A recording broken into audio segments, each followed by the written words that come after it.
Bienvenue à toutes et à tous. Retour en salle Turing à notre cycle de conférences visibilité et pilotage des flux. Alors, on va s'intéresser à une entreprise qui place le TMS en tant qu'orchestrateur des flux. Et là, on ne parle pas d'entreprise e-commerce, puisqu'on parle d'un laboratoire pharmaceutique, hein, Pierre Fabre.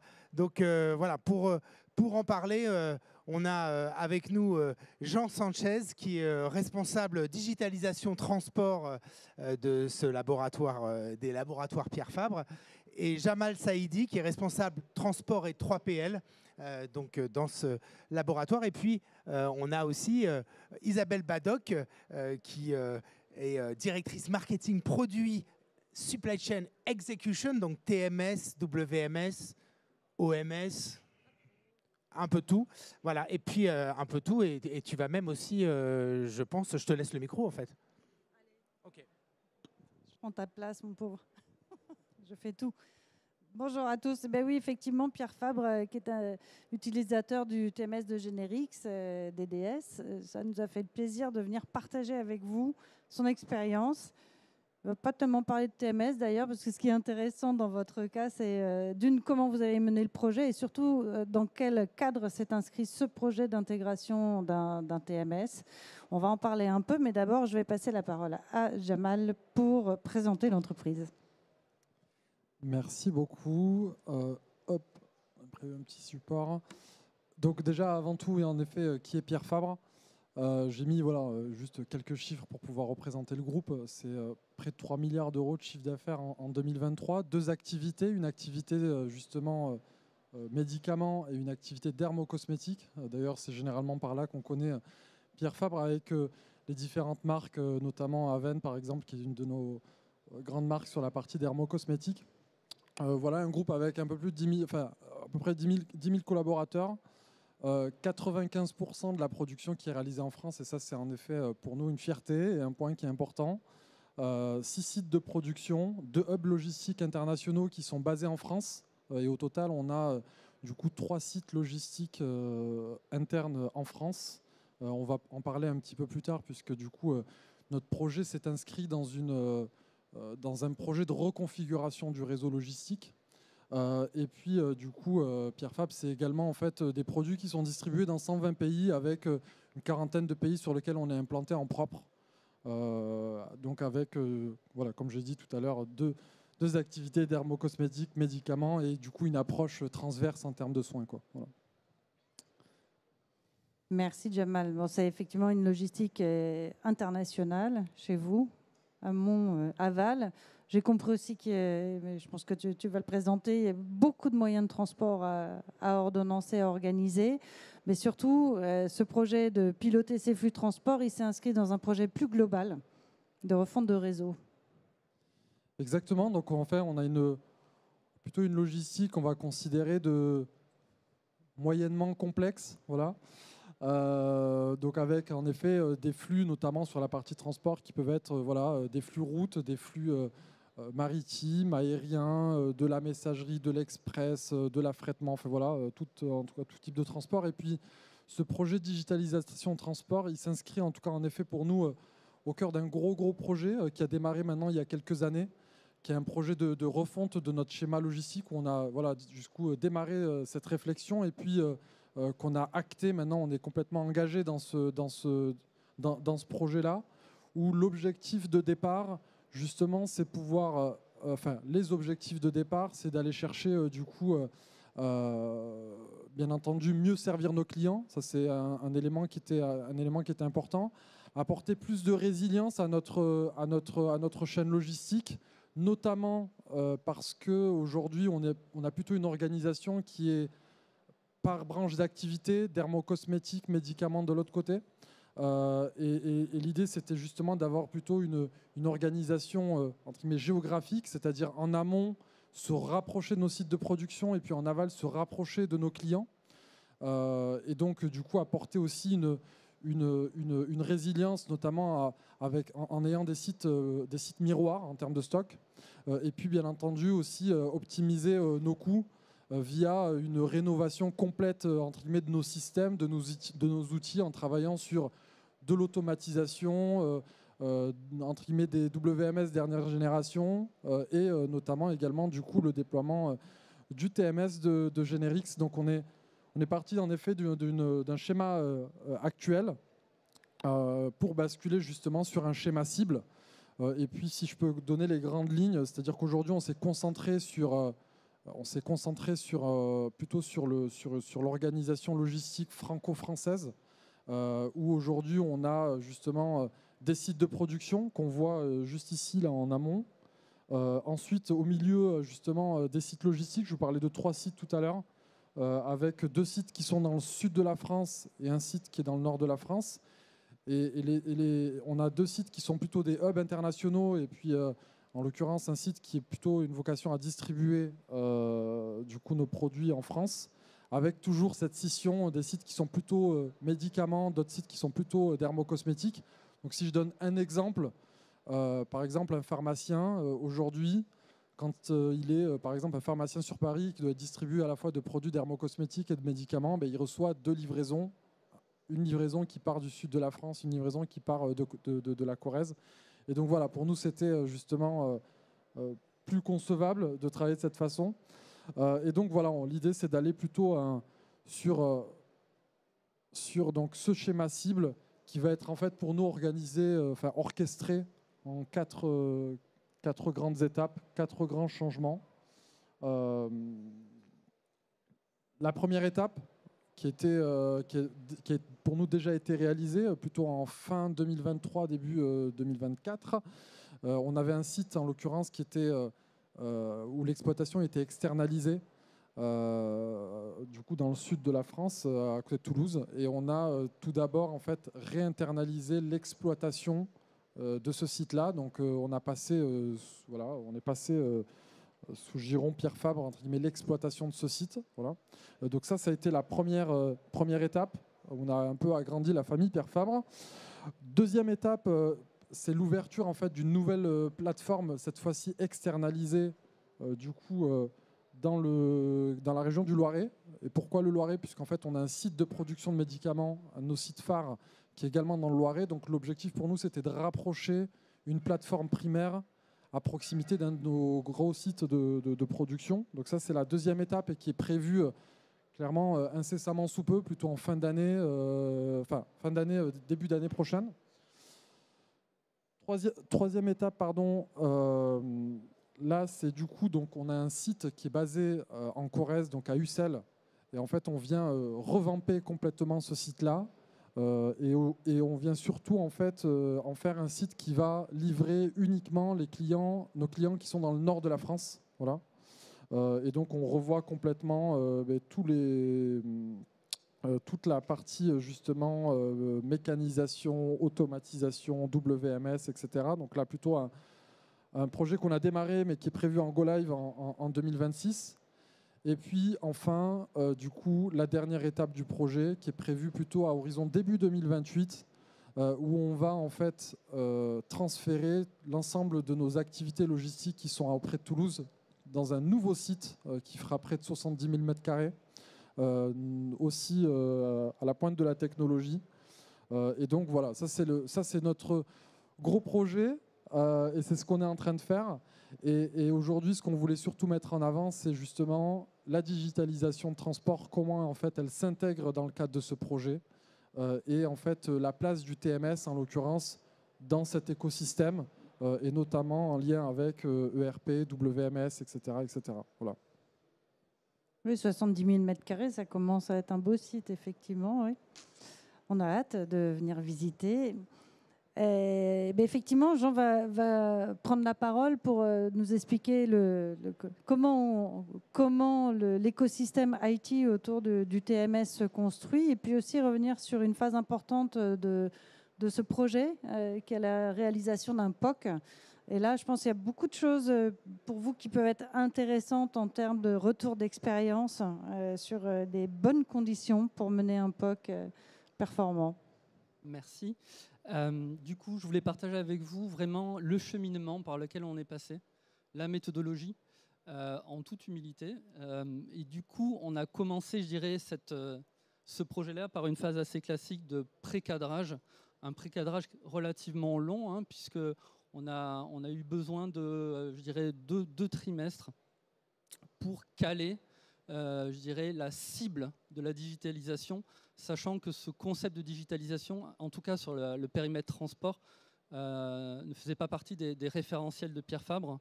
Et cette phase de pré-cadrage, j'en dirais, je vous présenterai ça de façon plus détaillée, mais c'est un élément clé de la réussite du projet. Derrière, on a déclenché une phase, je dirais, assez classique d'appel d'offres en 2 temps. Un premier tour, je dirais, assez classique. Un deuxième tour, lui, pour le coup, très spécifique, où on a souhaité déployer un proof of concept. Donc c'est un exercice un petit peu particulier que d'habitude on fait plutôt une fois que le projet a démarré, en tout cas une fois que l'éditeur a été sélectionné. Là, on a voulu vraiment intégrer une phase de POC dans notre processus de sélection. Et pareil, je vous montrerai en détail je dirais les enseignements de cette phase-là. Puis l'étape d'après, c'est la mise en place en fait du premier lot de la digitalisation transport. Et pour ça, en fait, on a choisi déjà un périmètre bien spécifique. Donc on a fait le choix de digitaliser nos flux inbound. Ce sont des flux qui sont, je dirais, qui sont plus simples que nos flux outbound, malgré tout qui sont représentatifs puisqu'on va retrouver du transport routier, du transport maritime, du transport aérien. Et notre choix a été de déployer, je dirais, cette première brique au travers d'un pilote. Et là, pareil, je vous montrerai en détail quels ont été nos choix. Bien sûr, vous retrouvez la phase d'hypercare assez classique où, pendant cette phase-là, on surinvestit, je dirais, du temps pour s'assurer que les flux, je dirais, traversent correctement le TMS notamment. Et puis derrière, une phase qui arrive, qui est en cours et qui est en pleine, je dirais, synchronisation avec le projet Argan, c'est le déploiement du lot 2, donc qui est notre lot qui va nous permettre de gérer nos flux transport au départ de nos plateformes de distribution. Et vous voyez que du coup, ce lot 2 qui va se terminer sur le premier trimestre 2025, il est parfaitement en fait synchronisé avec l'ouverture de cette plateforme dont vous a parlé Jamal. Donc ici, vous retrouvez, je dirais, la timeline du projet avec les grandes phases, des choses assez classiques, des choses un peu plus spécifiques. Et je vous propose du coup d'aller dans le détail de chacune de ces phases. Alors du coup, on va commencer avec la phase de pré-cadrage projet. Du coup, quelle était notre situation de départ? C'est important de savoir d'où on part.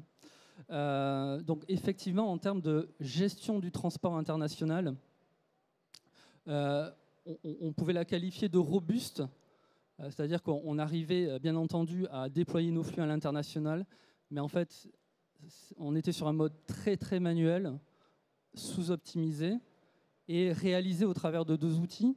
Un WMS dans lequel on avait développé des spécifiques, ce que j'appelle les briques de survie du transport, et puis bien entendu la bureautique avec Excel et Access comme outil du quotidien.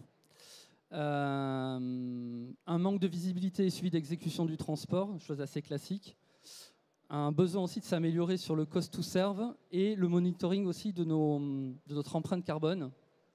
Et puis ce fameux projet Argan qui arrive dans les radars et qui re-questionne de façon très forte nos processus et leur manque, je dirais, d'automatisation.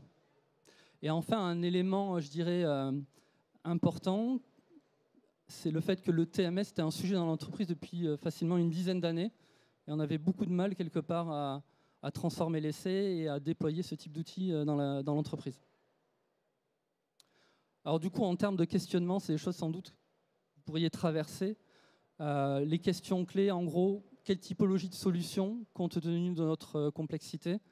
C'est vrai que nous, on l'a évalué à moyenne à forte.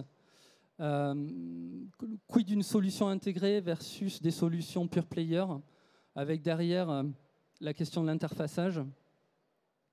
Quel scope fonctionnel aussi on veut digitaliser? Quand vous faites une description du processus transport, vous allez arriver sur une dizaine d'étapes.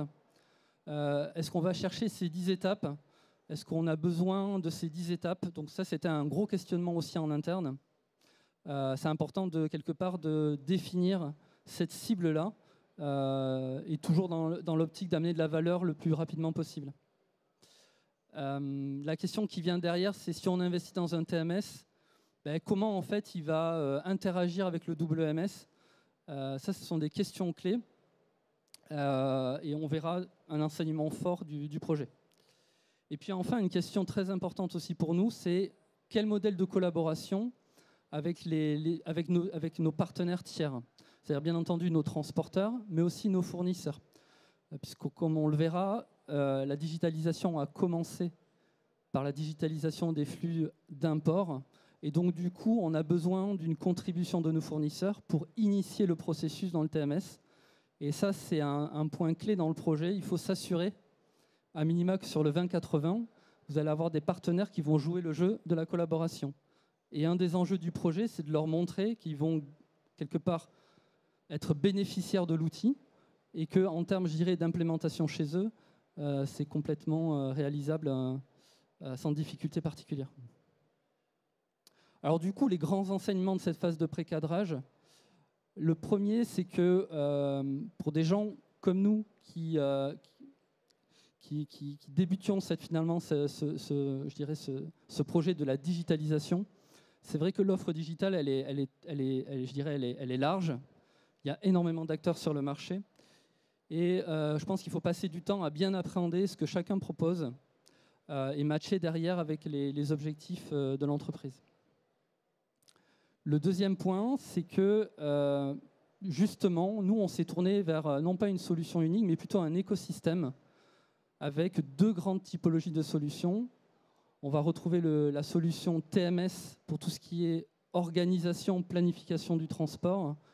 Et pour la partie tracking, on s'est plutôt orienté vers un système, un outil, je dirais, spécialisé, je dirais expert sur ce domaine, avec la solution Shipeo.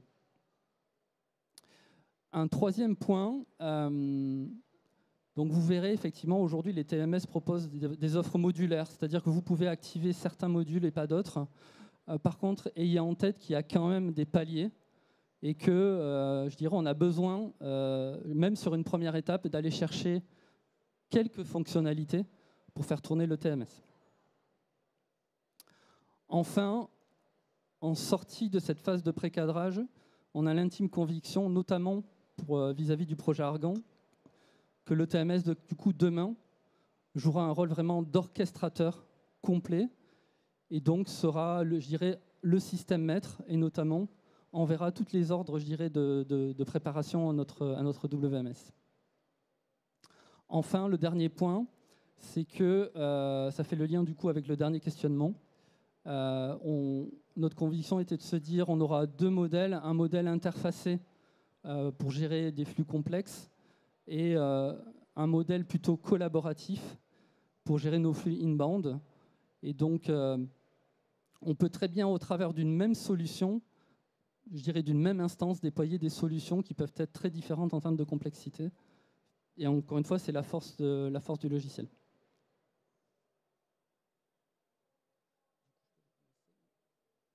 Donc, je vous ai parlé du coup de la phase de pré-cadrage. La deuxième phase en fait, qu'on enclenche, qui est un petit peu spécifique, c'est le POC, le Proof of Concept. Et en fait, on l'applique dès la phase de sélection. Et on va venir le déclencher suite au premier tour d'un appel d'offres qui est assez classique. Donc du coup, en quelques chiffres, ce POC, on l'a réalisé seulement avec 2 éditeurs shortlistés. Vous allez voir, c'est quand même un effort conséquent, le travail qu'on réalise dans ce POC. Et on avait vraiment besoin de réduire malgré tout l'effort. Et donc, on a choisi 2 éditeurs. Concrètement, cet exercice, il a consisté à récupérer 2 plateformes cloud qui ont été mises à disposition par les 2 éditeurs et de jouer, vous le verrez par la suite, un processus quasi complet de transport avec 3 typologies de profils, un profil transporteur, un profil fournisseur et un profil planeur transport. L'idée, c'était pouvoir se mettre dans les baskets, je dirais, d'un fournisseur, d'un transporteur et bien entendu des opérationnels Pierre Fabre pour s'assurer que du coup, la solution pouvait convenir sur l'intégralité des maillons de la supply chain. Il a fallu pour cela mobiliser beaucoup de monde chez nous, donc forcément les services en charge du transport sur achat, du transport sur vente internationale, notre service transport et bien entendu la direction du système d'information. Nous avons nous avons déployé en gros 10 typologies de tests dans une approche end-to-end. Et en gros, pour vous donner un ordre de grandeur, c'est une centaine d'heures d'échange pour s'approprier les concepts. Du coup, en termes de gains, alors avant de passer aux gains, effectivement, c'est un effort conséquent, c'est 2 mois, voire 2 mois et demi, aussi bien côté éditeur que côté Pierre Fabre. Mais je pense que des deux côtés, il y a des choses et des gains à en retirer. Alors, côté Pierre Fabre, il y en a beaucoup.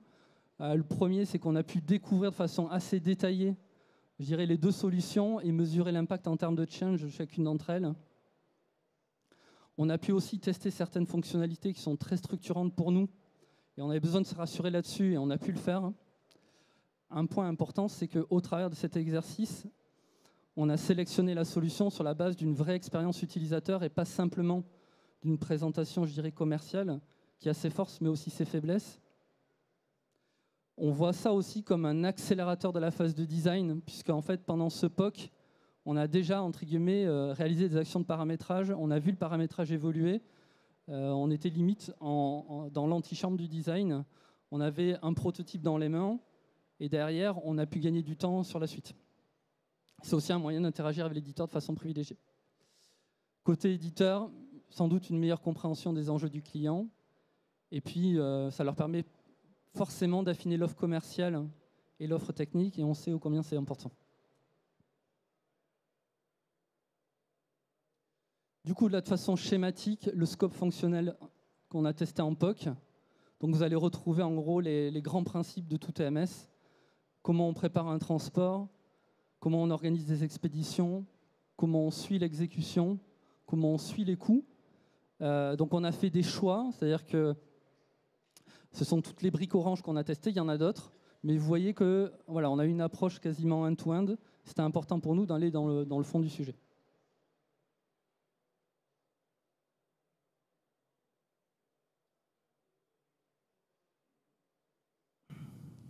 Ok, donc je vous ai parlé de la phase de pré-cadrage, je vous ai parlé de la phase du POC.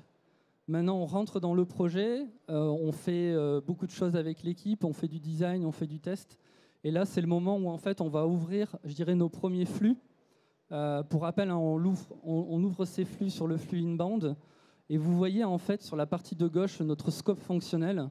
Donc vous voyez qu'on est allé chercher énormément de fonctionnalités sur le flux. Et vous avez au travers du code couleur, en fait, les contributions qui sont attendues, soit en bleu du fournisseur, soit en orange de Pierre Fabre, soit en violet du transporteur. Donc ça, c'était juste un moyen pour vous de vous montrer à quel point la contribution de chacun est absolument indispensable. Et si effectivement mon fournisseur ne crée pas sa demande d'enlèvement, c'est-à-dire la première étape du processus, c'est tout le processus derrière qui ne peut pas se réaliser. Et c'était un des enjeux de ce projet, c'était de s'assurer de l'onboarding finalement de ces partenaires qui sont extérieurs à Pierre Fabre. Et c'est tout l'enjeu du projet, c'est effectivement de montrer que ça leur amène de la valeur. Donc on a eu une stratégie où on a voulu déployer le scope fonctionnel complet. Par contre, on a voulu réduire la complexité en réduisant, je dirais, le scope, le scope du flux. Et donc on est allé chercher 5 fournisseurs importants pour nous. On est allé chercher 2 transporteurs, donc du transporteur route. Ce flux-là, il pointait sur 2 entrepôts centraux et 3 clients finaux. Donc là, vous avez en gros le nombre de personnes qu'il faut connecter sur la plateforme, sachant que pour chacun, je dirais, des maillons, vous avez toujours une personne et son backup. Donc vous voyez que pour quelque part commencer une digitalisation, il faut quand même aller chercher un certain nombre d'acteurs, et notamment sur chacun des jalons de la supply chain. Et pour faire ça, en fait, on a déployé un parcours de formation assez complet, qu'on a déployé 1 mois avant le Go Live, pour s'assurer que tout le monde sera en capacité de contribuer sur le flux complet.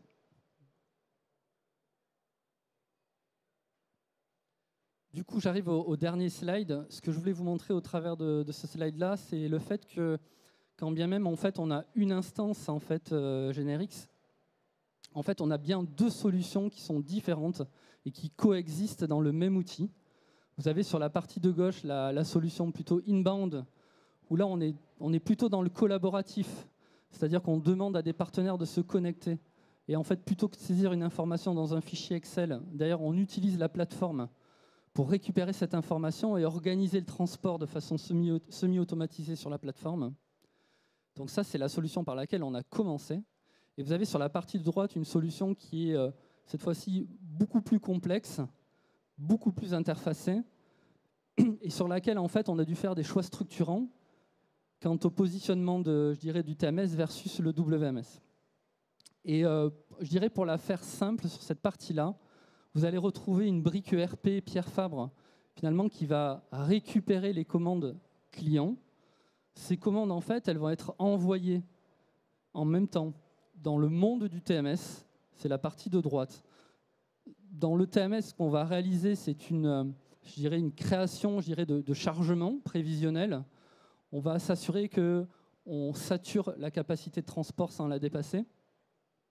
Et en retour de ça, on va envoyer l'information au WMS sous la forme de commandes à préparer. Le TMS derrière va préparer ces commandes et nous les mettre à disposition. Puis plus tard, viendra le moment où nous demanderons au WMS, au travers du TMS, d'organiser finalement le chargement. Et encore une fois, du coup, le TMS prend le lead sur le WMS. Donc vous voyez que finalement, au travers du projet Argan, c'est vraiment une reconception, je dirais, de l'écosystème SI, avec une prédominance du TMS dans le fonctionnement global du SI Pierre Fabre. Voilà en quelques mots, je dirais, la méthodologie qu'on a traversée avec ces 3 temps importants, le pré-cadrage, la phase de POC, la phase de pilote, et puis cette vision des solutions qui peuvent être très différentes, mais portées par un même outil. Une vision, je dirais, assez simplifiée, plutôt plateforme collaborative, et une vision très interfacée, dès que quelque part on a besoin de gérer une préparation de commande, qu'elle soit faite en propre par Pierre Fabre ou externalisée. Voilà, si vous avez des questions, n'hésitez pas. C'est ce que j'allais dire. On est à votre disposition pour les questions. Ah bon, d'accord. T'en as un autre ?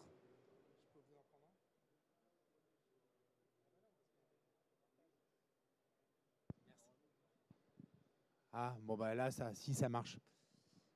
Bah, moi, j'ai une petite question quand même, mais plus à Isabelle, pour le coup. Donc là, c'est DDS. Alors, DDS, c'est vrai que ça fait 1 an. Ça fait combien de temps ? Un an, quasiment pile. L'année dernière, on l'annonçait pile il y a 1 an. Oui.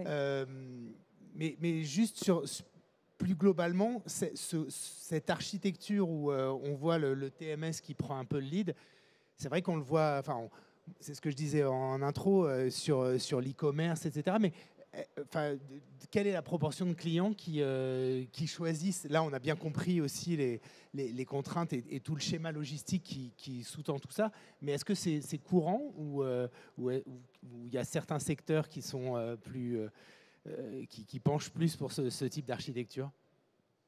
Alors, c'est très étonnant, mais ce n'est pas encore courant. Pourtant, dès qu'on essaye de prendre la supply chain dans sa globalité, ça fait un sens pas possible de driver, d'optimiser le transport et ensuite d'exécuter la préparation des commandes et le chargement des camions en fonction d'un optima transport. C'est beaucoup dans la littérature, c'est dans quelques rares cahiers des charges. Quand c'est dans les cahiers des charges, c'est mis en place et exécuté sans problème. C'est dans la bouche de tous les éditeurs qui offrent à la fois du TMS et du WMS, bien sûr. Mais effectivement, en pourcentage de réalité opérationnelle, c'est encore très peu déployé pour ce qu'on observe. Profitez-en, hein, si vous avez des questions, vous levez la main. Moi, j'en ai quelques-unes, hein, donc il n'y a pas de souci, mais si n'hésitez surtout pas. Moi j'avais une question quand même, juste sur le projet Argan, qui est là vraiment sur le schéma logistique. Ça veut dire que vous passez d'une sorte de supply chain un peu linéaire à quelque chose qui a un supply network, là, parce que pour le coup, vous avez des sites miroirs, vous pouvez éventuellement... et c'est aussi pour ça que le TMS, là-dedans, c'est lui qui est obligé d'orchestrer en fonction de différents flux, mais on n'est plus du tout dans la linéarité, là, alors. Oui, complètement. Et puis, je pense que c'est aussi ce qui nous a permis peut-être d'arriver à, entre guillemets, cette maturité en termes de réflexion. C'est aussi cette opportunité en fait, de repenser en fait, notre réseau logistique où justement on se repose un certain nombre de questions qui fait que voilà, on redéfinit justement la place du WMS, du TMS. Et en effet, à le moment, elle fait sens quand on se repose l'ensemble des questions. Et puis, c'est pas neutre aussi en termes de changement, puisque si je prends par exemple un exemple, l'ensemble des équipes qui aujourd'hui travaillent plutôt sur justement le lien avec l'entrepôt et du coup les transporteurs pour préparer les commandes et les expédier, travaillent aujourd'hui exclusivement dans du coup un WMS. Demain, en l'occurrence, ils ne travaillent plus dans un WMS, ils travaillent sur un TMS. Donc pour un certain nombre d'équipes, c'est en fait un change complet en termes de méthode de travail, d'outils, et puis ça aussi, il faut savoir l'appréhender. Donc je pense qu'il y a 2 points, en effet, c'est à la fois la refonte du schéma logistique dans sa globalité qui nous fait nous poser des questions, où on se remet en question sur quelle doit être la place justement des outils et par où on doit, entre guillemets, un peu tirer le flux. Et puis il y a aussi justement peut-être, j'ai envie de dire, oser aussi en fait passer une étape en termes de change. Et ça aussi, il faut être justement prêt à, j'ai envie de dire, un peu l'affronter. Voilà. Et j'avais une question sur le pourquoi de réinternaliser. C'était parce que justement, dans le cadre, vous deviez tester d'abord en interne le fonctionnement ou ça n'a absolument rien à voir avec non, ça n'a rien à voir. Là, on est plutôt sur l'aspect, entre guillemets, c'est plutôt la tactique qu'on est allé chercher dans justement dans le réseau qu'on veut déployer. Clairement, le TMS, en fait, on le voit, on le déploie à la fois sur du site interne et on le déploie aussi avec du 3PL, en l'occurrence l'ouverture du site 3PL qui va s'opérer là en tout début d'année en 2024. Donc dans les 2 sens, entre guillemets, ça fonctionne. Voilà. Là, l'internalisation, c'était vraiment... on a 2 sites en fait sur Muret. On en avait un qui était externalisé, l'autre internalisé.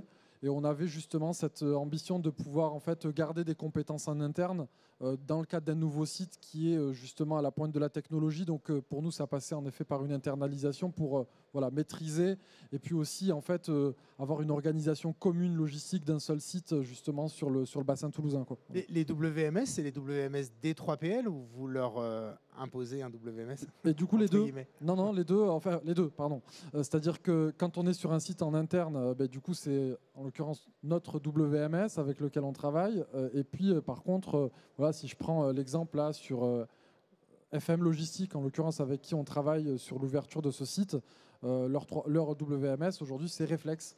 Donc voilà, on travaille également, on est capable justement de venir en fait travailler avec eux, en l'occurrence avec Generix également, pour venir en fait s'interfacer à leur outil, quoi. Voilà. Donc voilà, il n'y a pas de frein particulier. Ok. Est-ce que il y a une question dans la salle?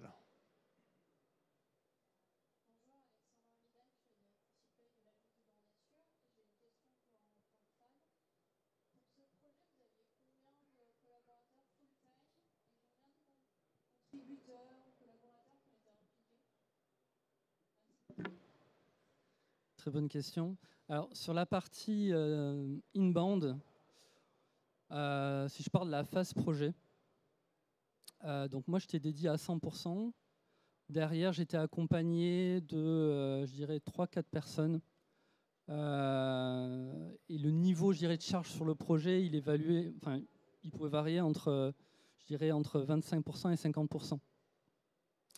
Il ne faut pas se leurrer, c'est quand même, notamment dans la phase de design, c'est un effort conséquent, surtout quand vous partez d'une situation où rien n'est digitalisé en fait. Donc en fait, concrètement, vous allez commencer des workshops et vous allez finalement vous apercevoir que la donnée, elle est dans un fichier, elle est dans un mail, que quand on pose la question à une personne, j'ai une réponse A, la voisine a un processus complètement différent et donc du coup, on doit passer par déjà, 1, comprendre l'existant, 2, modéliser le flux derrière, 3, s'assurer que d'une façon ou d'une autre, on arrivera à récupérer la data. Donc c'est quand même un effort conséquent et en gros, pour donner un ordre de grandeur, voilà en gros l'équipe dont on disposait pour travailler. Si maintenant je parle de la partie de droite, sur la solution plutôt outbound, là on prend un gap qui est important, puisque là on doit construire en fait un schéma d'interface complexe qui doit lier deux entités, Pierre Fabre et puis je dirais le 3PL. Donc là on est sur des volumes et des équipes qui sont bien plus importantes, je dirais de l'ordre du double, voire un peu plus que le double. Donc c'est quand même des contributions qui sont importantes sur le temps long, hein, il faut voir ça sur le temps long. Donc il faut trouver des astuces pour libérer les gens. Il n'y a pas de solution magique. Et très tôt dans le projet, on a eu ce message-là vis-à-vis des, je dirais, des managers, que de leur dire que cette digitalisation, elle impliquait ce niveau d'engagement. Et en fait, on y est allé, je dirais, à pas de velours, en les faisant traverser toutes les étapes dont je vous ai parlé. Le pré-cadrage projet, le POC, qui a été vraiment un révélateur, je dirais, de la solution à choisir, mais aussi des scénarios de déploiement du projet. Et puis enfin, la phase pilote. Vous avez fait un POC, 2 mois, c'est en parallèle avec les 2 éditeurs. Exactement. Ou bien vous avez fait 2 mois et 2 mois? Exactement. Non, c'était en parallèle. Vous avez fait en parallèle. Voilà, donc on a passé des journées très intenses. C'était le jour et la nuit. C'est ça. Alors c'était intense pour Pierre Fabre parce que 2 messages en parallèle, intense pour l'éditeur. Alors c'est vraiment, ça sert plusieurs objectifs. Ça sert à un premier objectif de sélectionner la solution qui fit le plus avec Pierre Fabre. Hein. Ça c'est un premier point. Et puis c'est comme je vous disais, c'est les premières étapes de design qui se décident et qui quelque part qui se définissent. Et c'est pour ça qu'on a souhaité vraiment mettre de l'énergie là-dessus. Donc on remercie les 2 éditeurs pour le travail qu'ils ont accompli, parce que déployer, je dirais, une plateforme pour pouvoir passer le scope fonctionnel que je vous ai montré, ça va bien au-delà, je dirais, des présentations commerciales qui peuvent être réalisées. Donc c'est un investissement des 2 côtés. Et on ne regrette pas d'avoir réalisé cet exercice-là. Est-ce qu'il y a une autre question brûlante dans l'Assemblée? Moi, j'ai une question aussi. Je voulais rebondir sur ce que vous avez dit tout à l'heure, qu'il fallait trouver les bons arguments pour convaincre aussi les fournisseurs et pour leur montrer qu'il y avait des bénéfices. Quels sont vos arguments dans le côté bénéficiaire de la chose? Ouais. Alors, ça, c'est un point clé. Donc, on a mis en avant 2 bénéfices majeurs. 2 bénéfices majeurs. Le premier, c'est la réduction de la charge administrative. C'est-à-dire que concrètement, les mails, il faut un émetteur et un réceptionnaire.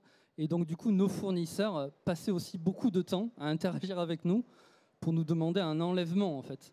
Et donc, en gros, on avait fait une petite stat, organiser un shipment sur le flux inbound, c'était une dizaine de mails, en fait, qu'on s'échangeait, sans vraiment valeur ajoutée, si ce n'est viens chercher la marchandise à telle date, c'est 24 palettes, c'est ce produit, etc., etc. Donc, le premier argument, ça aurait été de leur montrer que concrètement, demander une prise en charge pour du transport, ça serait plus simple pour eux en passant par la plateforme. Ça, c'est le premier élément. Le deuxième élément, ce qu'on leur a dit, c'est qu'on allait leur mettre à disposition un cockpit qui permet en fait de rendre visibles les étapes qui sont réalisées chez eux et chez nous. Et donc, ça permet à chacun de savoir où on en est dans le processus, où ça coince, et est-ce qu'au final, la commande a été livrée au client final. Ça, c'est le deuxième élément. Et puis le troisième élément qu'on a mis en avant, c'est le fait que pour eux, ça ne nécessite aucune action, notamment d'une DSI. C'est un lien URL. En fait, qu'on leur envoie, on leur ouvre des profils, on leur fait 2 heures de formation, et puis c'est terminé. Ok. Est-ce qu'on a encore on a encore le temps pour une question. Faut pas. On a 5 minutes. Moi, j'ai une question pour Isabelle. Non, mais pour revenir toujours sur cette intégration entre qui a été illustrée justement l'année dernière par justement ce rachat de DDS. Où est-ce qu'on va? Est-ce que justement il y a une vision chez Generix pour soit rapprocher un certain nombre d'éléments, d'avoir des fonctionnalités soit dans le WMS, soit dans le TMS, soit y compris en faisant un espèce d'outil un peu hybride. Comment tu vois cette évolution de ces 2 outils? Oui, de toute façon, il y a un décloisonnement entre la logistique et le transport. On le voit bien dans le e-commerce. Hein, tout se fait au niveau de l'entrepôt, mais quelque part, le transport et les opérations logistiques se suivent en fait dans le scénario de préparation de la commande. Et c'est pas, ça ne peut plus être un monde cloisonné. C'est très vrai pour le e-commerce. D'ailleurs, on intègre en ce moment même dans notre WMS un module de DDS qui est consacré au choix du transporteur dernier kilomètre. Et donc pouvoir ensuite la fréter. Devenir une fonctionnalité du WMS. C'est ça, c'est-à-dire on prend un bout de DDS en mode boîte noire, complètement piloté. L'IT maintenant c'est comme ça, hein, c'est des services qui s'appellent, qui se causent, qui se renvoient de l'info. Et donc ça nous permet d'ajouter une brique fonctionnelle pour nos clients qui veulent faire du last mile avec le WMS. Là où avant on dépendait de partenaires, enfin ça nous permet d'intégrer cette brique. Et puis plus au-delà, pour des chargements un peu plus conséquents, là c'est l'aller-retour, il est un peu plus fin, c'est-à-dire qu'on va chercher peut-être d'abord à utiliser le WMS pour créer les supports à charger, puis considérer aussi la marchandise disponible, des optimas de préparation, des optimas qui correspondent à une efficacité, une performance de préparation de commande. Ça fait un premier draft à partir de la commande basique, hein, ça fait un premier draft de ce qu'on voudrait pouvoir transporter. Le TMS va intervenir pour grouper ces unités à transporter, organiser le transport, et après on met l'entrepôt garde à vous de OK, lui il va passer à telle heure, tel jour, il va embarquer ça, donc tire ton organisation en fonction.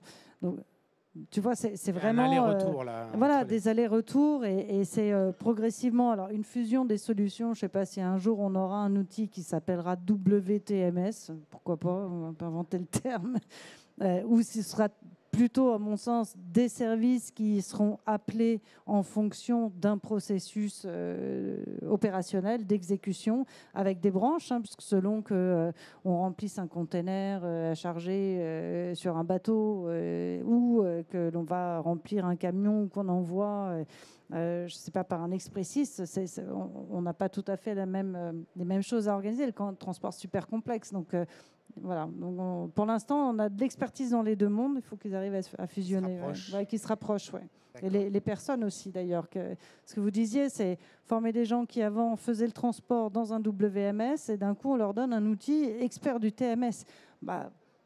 Super, ces gens-là, je pense qu'ils ont apprécié de finalement appréhender une nouvelle façon de faire leur travail, peut-être mieux avec de nouvelles options, d'être plus performants. Ça veut dire que là, les 3PL aussi vont utiliser le TMS ? Oui. Alors, ils vont l'utiliser du coup sur un point essentiel qui est la gestion de rendez-vous, puisqu'en fait, ces 3PL, ils attendent du coup que nos fournisseurs, enfin que les flux amont, mais aussi les flux aval, passent par un processus de rendez-vous. Et donc, c'est super clé, entre guillemets, aussi de mettre bien ça sur les radars du 3PL. C'est-à-dire que le projet, ce n'est pas simplement construire des interfaces avec son WMS, ça va être aussi pour lui la nécessité de contribuer dans le TMS, notamment pour organiser la prise de rendez-vous. Donc oui, le 3PL est aussi un utilisateur du 3PL sur ce point spécifique de la gestion de rendez-vous. Ok.